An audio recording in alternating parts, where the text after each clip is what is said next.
El grupo Bachué estuvo constituido por varios artistas, escultores y pintores. Eran unos 6 o 7 realmente. Y ellos lo que proponían era nutrirse precisamente de la herencia prehispánica, de tomar los mitos, las leyendas, las deidades, por ejemplo, de los muiscas, y convertirlas físicamente en escultura. Entonces teníamos a Chipchacún, tenemos a los diferentes dioses y diosas también, porque sí las hay, de las culturas indígenas ya convertidas. Y lo mismo sucedía con la pintura. Era una pintura donde predominaba mucho la naturaleza, pero con las figuras estas emblemáticas, si se quiere, de las civilizaciones prehispánicas. Cuando llega Marta Traba aquí en los años 50, finales de los años 50, mediados, ella se lanza en ristre contra los bachués. Dice que ese es un arte ya llamado a recoger. Ella llegaba de París, donde por supuesto se estaban dando manifestaciones muy importantes del arte. Y ella llega ya con el concepto modernista, el modernismo. Contribuye ella mucho a enterrar el grupo de los bachués, porque era una persona que tenía acceso a una tribuna importante, como era la tribuna de la televisión, de la radio, de la prensa, de las aulas universitarias, de la radio. O sea, ella se movía a todo nivel, utilizando todos los medios disponibles, y todos se le abrían a ella, por supuesto, y estuvo bien. Yo creo que la influencia de Marta Traba es decisiva en la introducción en Colombia de lo que llamamos arte moderno. Y arte moderno realmente se empieza a configurar con la llegada a Colombia de Alejandro Obregón. Alejandro Obregón es el pionero de lo que podríamos llamar el arte moderno, en la medida en que es un artista que está dispuesto a arriesgarse, a mostrar obras que no tenían nada que ver con lo que se había hecho hasta ese momento. Tal vez, y antes que él, sí hubo intentos de hacer arte abstracto, por ejemplo. En la década del 60 hubo casi una hegemonía del arte abstracto en Colombia. Todo el mundo quería ser abstracto, incluso artistas que... El único que nunca se dio a los cantos de sirena del arte abstracto fue a Fernando Botero.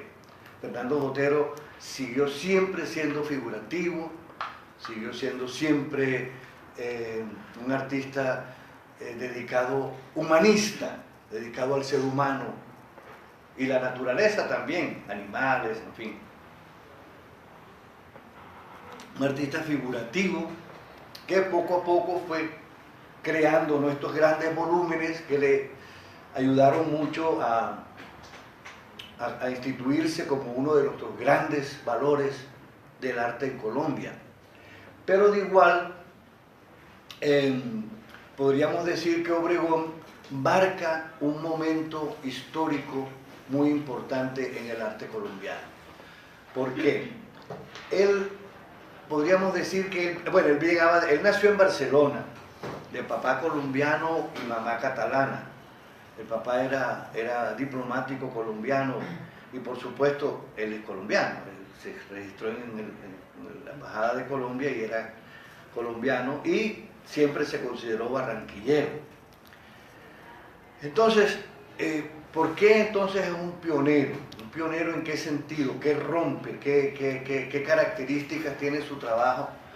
Él venía ya con toda una cuestión de Europa, del cubismo, venía con la influencia de Picasso, venía con la influencia de todo lo que se estaba haciendo en Europa en ese momento, digamos en la década del 50. finales de los 40, principios de los 50, y toda la década del 50 es una década muy importante, porque la década del 50 marca, yo diría, un rompimiento con todo lo que se venía haciendo anteriormente. Y como les decía, no solamente por los artistas mismos, sino como influencia, una crítica como Marta Traba y otros, ¿no? Y otros críticos, como Walter Engel y otros tantos que vivían en Bogotá y que muchos de esos venían de Europa y podían mirar el arte colombiano un poco provinciano, un poco todavía ligado a esas raíces telúricas, ¿no?, de nuestros antepasados. Y se rompe ese arte nacionalista, ¿no?, de los bachués, y se pasa entonces a una etapa posterior. Durante los 50 y los 60 yo diría que hay un auge importante en el arte colombiano, se toman diferentes tendencias, hay un rompimiento, ya no es todo el arte figurativo, no es un arte digamos que refleja la realidad, sino que intenta cambiar esa realidad. Asume una actitud diferente al arte que refleja, porque hay un arte que refleja la realidad, digamos, un arte realista, y hay un arte comprometido que cuestiona esa realidad, que trata de cambiarla. El arte difícilmente cambia nada, o sea, sí,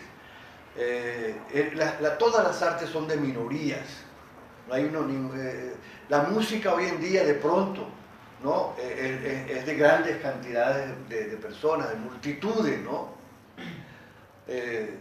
Celia Cruz llegó a reunir 500.000 de espectadores en las Islas Canarias, por ejemplo, ¿no?, una cosa impresionante.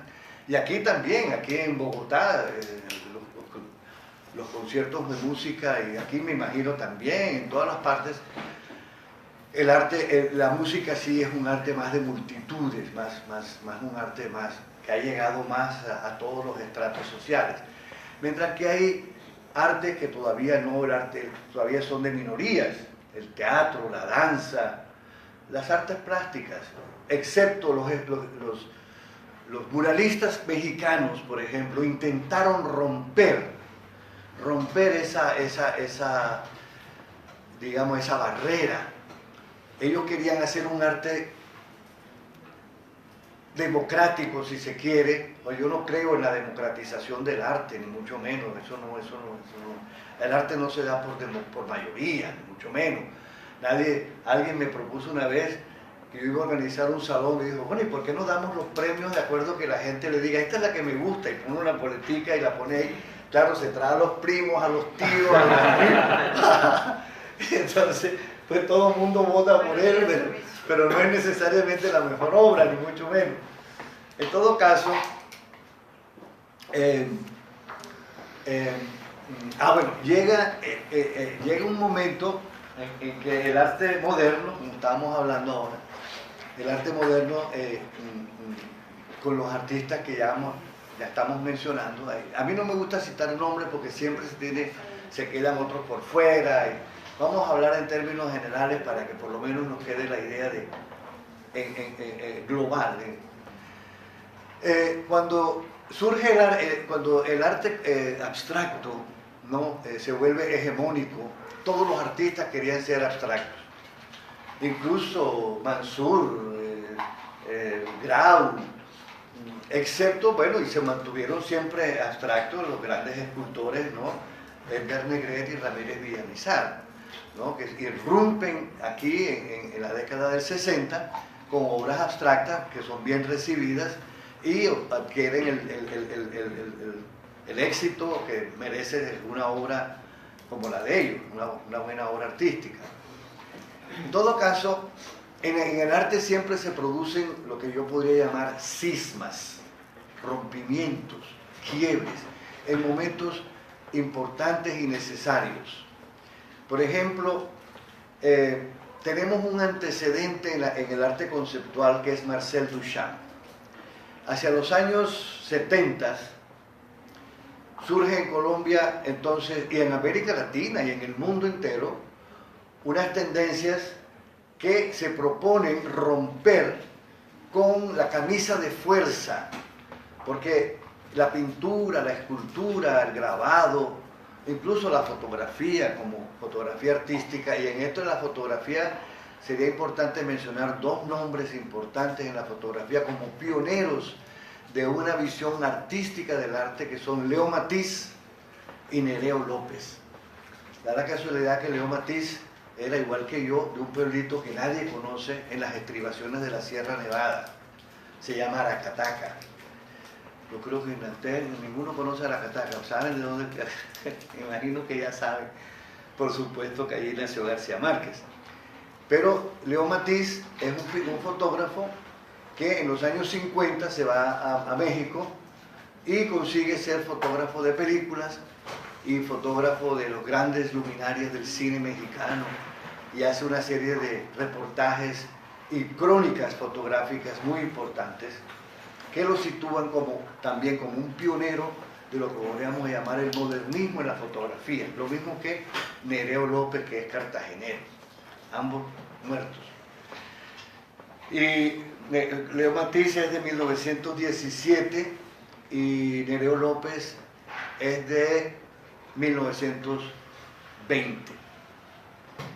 En fin, de modo que ese cisma que produce el arte conceptual y que retrocede en el tiempo a las propuestas, a los proyectos que propuso Marcel Duchamp, empieza a cuestionar, como les decía, las técnicas, digamos, tradicionales, más convencionales, ¿no?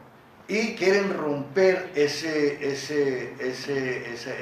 camisa de fuerza, ese constreñimiento que la técnica impone. Porque si es una pintura, pues sabemos que puede ser en cualquier soporte, ¿no? Tela, papel, pared, lo que sea, pero impone ciertas limitaciones, ¿no es cierto? Y además impone un entrenamiento, una educación, que no solamente se limita a la técnica, sino también a la historia del arte. Yo me imagino que todos ustedes habrán tomado historia del arte, y me imagino que habrán estudiado historia del arte colombiano. Porque si hay una falla grande que tenemos nosotros en Colombia, es que aquí en las universidades no dan historia del arte colombiano. Y una de las razones por las cuales yo escribí esos dos libros, que no son sino una somera realmente, análisis, una visión un poco panorámica de lo que ha sido el arte colombiano en el siglo XX, era para de alguna manera subsanar esa gran laguna que tienen muchos de los artistas acá, que es que no conocen la historia del arte. Puede que conozcan el Renacimiento,